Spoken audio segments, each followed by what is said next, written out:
Белият вурс на българската емиграция, господин Борис Дренко, вашите поздравления!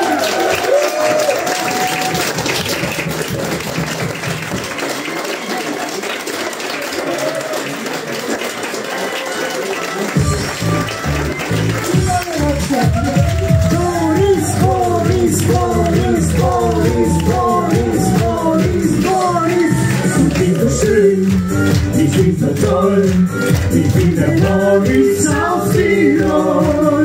Meine Gigaschankenwagen, sein Wahnsinn für die Macht, meine Figur, nach Wunder der Natur.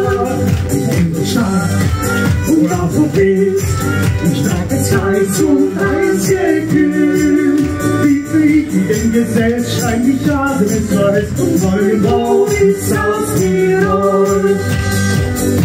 Бяха тук наши лични герои обясняваше пресително самолет, колко в мост, не признаваш татуировки, селери и сини хапчета. И още веднъж. Ich bin so schön, ich bin so toll, ich bin der Boris aus Tirol. Meine Gigaschanken baden, dein Wahnsinn für die Maden, meine Figur auf Wunder der Natur. Ich bin so stark und auch so wild, ich steige Eis und Eis gekühlt. Lieblich wie den Gesetz scheint die Schade zu heiß, voll in Nacht und aus Tirol. За мен трудното приключи. Трябва да кажа, че тази песен не е лесна. И сега ще кажете защо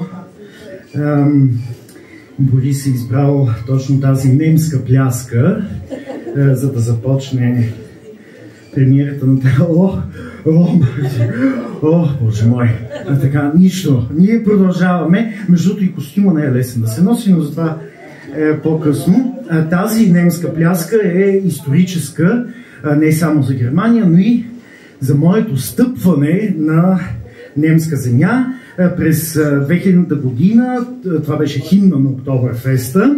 И когато аз пристигнах на летището в Мюнхен, да, аз бях от малцината, които пристигнах с самолет, но ovo е стандарт.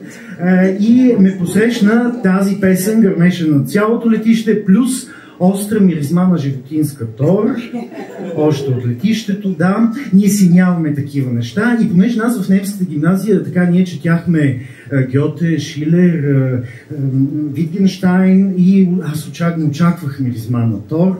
Знаете колко е задушлива, тя съдържа много амоняк и наистина те хваща в гърлото и сълзи на очите. И си казах, това е една голяма класа, тор и чалга. Чалгата, между другото, на немски се казва шлагер. И всички песни на Лили Иванова там са много познати, особено източно-германците, разбира се.